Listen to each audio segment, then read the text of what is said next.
Hi guys, कशा आहात तुम्ही सर्वजण? अरे बापरे, डोळे बघितले का माझे? डोळे डोळे डोळे बघा, डोळे किती खोल खोल गेलेत. काम करून नुसतं काम काम काम. बाईच्या जातीचा जन्म भरा नव असं म्हणतात, ती लय खरी गोष्ट आहे. आता रात्रीच्याला मी भाजी निवडायला लागली आहे बघा. भाजी निवडायला लागली, अजून जेवण झालं नाही. रात्रीचे 9 वाजले, तिचे पप्पा जेवण करून गेलेत. माझ्या नंदचं पोरगं ॲडमिट आहे बलदोटा दवाखान्यात, म्हणजे बार्शी रोडला आहे. ॲडमिट आहे दवाखान्यात. तर माझ्या सुरतवर जाऊ नका, मी लई काम करते. मेकअप वगैरे, साडी वगैरे असते, तसल्या गोष्टीवर काही जाऊ नका, कारण काम भरपूर असतं आपल्याला. आणि साड्या पण डिझाईन कराव्या लागतात मला. तर बघा, टोपलं तिथं मांडून ठेवलं, मी दाखवते तुम्हाला. जेवायच राहिले आणि भांडे बघा घासून काढलेत मी एवढी. सगळं राडाच पडलाय आमच्या घरात. तुझं जेवायचं राहिलंय ना? हा, ही पण जेवली, तिचे पप्पा जेवले, ननंदबाईला डब्बा पाठवला, तर पोराला बारक्या, मीच लास्टला चालले.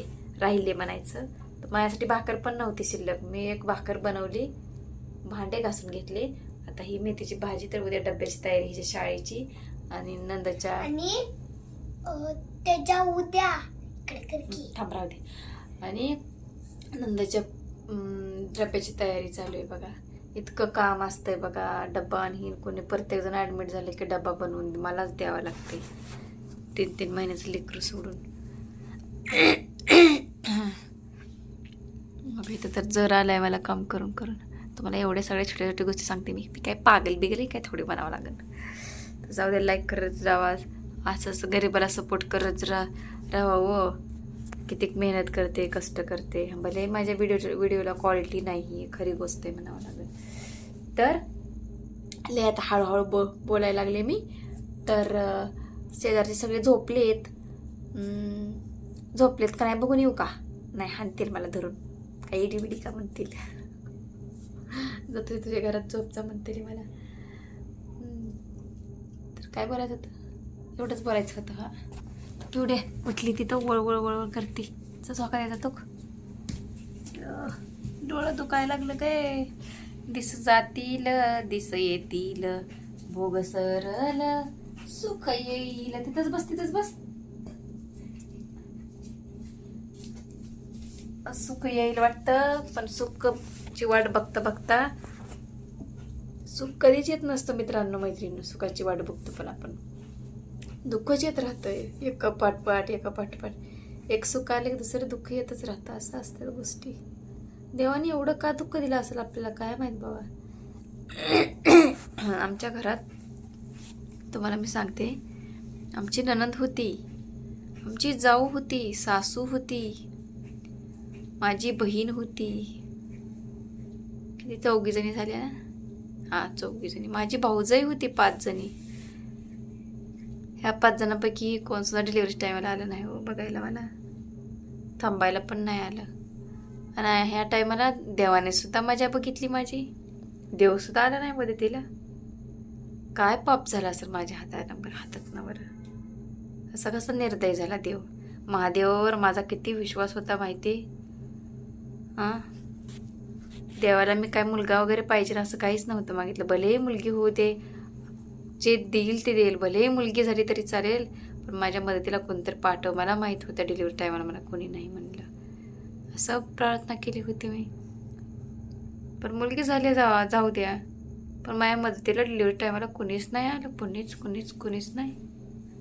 असं कसं निर्दय? एवढी कडू आहे का मी?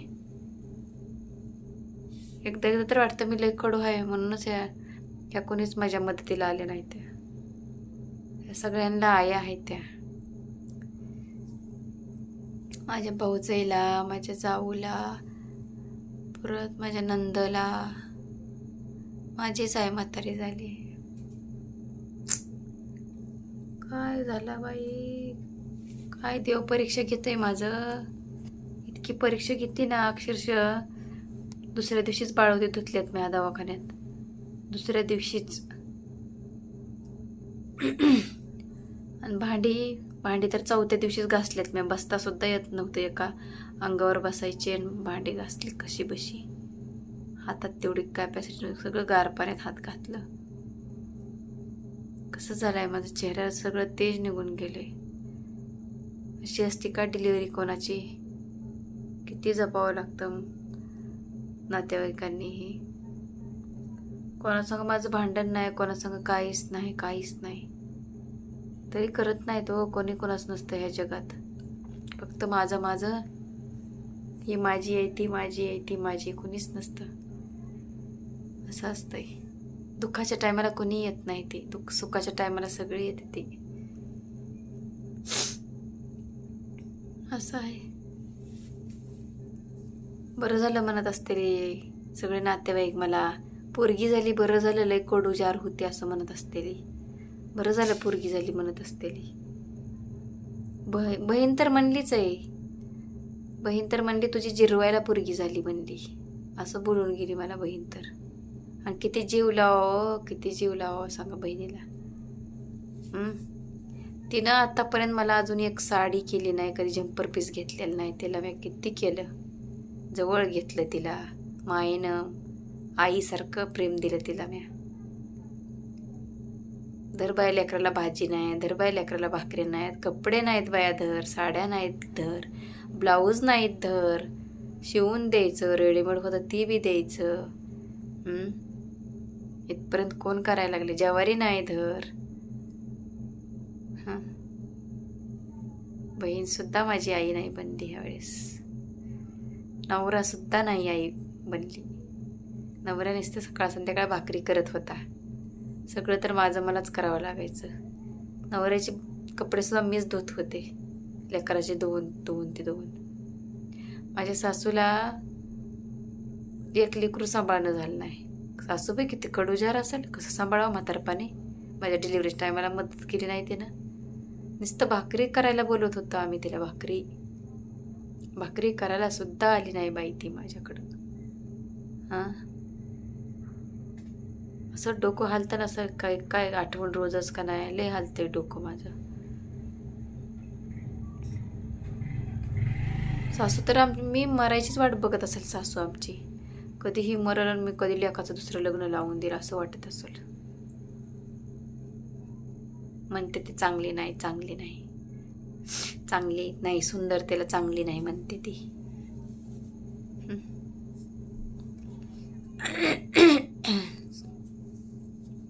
अशी परिस्थिती आहे, लय वाईट परिस्थिती आहे भावांनो, मैत्रिणींनो. डिलिव्हरी टायमाला ज्याच्यावर आपण बहिणीवर जास्त विश्वास होता, बाकीच्यांचं जाऊ द्या. बहीण तर सासू दोन्ही फेल झाल्या, कोणी मदतीला आले नाही. त्या कडू जार येते नुसत्या, दलिंद्रिया कुठल्या. माझ्या डोळ्यातलं अश्रू त्यांना, दुःख माझं म्हणजे दिसलं नाही म्हणायचं, दिसलं नाही. बहिणीनं तर कुठल्या जन्मीचा सूड घेतला काय की बॅ, तिनं सुद्धा मदत नाही केली. लहानपणीचं सूड घेत बसली ती. मी होते 7वीला, शाळेत जात होते, तिचं लग्न झालं तेव्हा तिला लेकरं होती, मग माझी आई करायला होती ना. तो केलं नाही म्हणून मी बी केलं नाही म्हणती. तर माझा नवरा आलाय, मी ठेवते, बाय, गुड नाईट.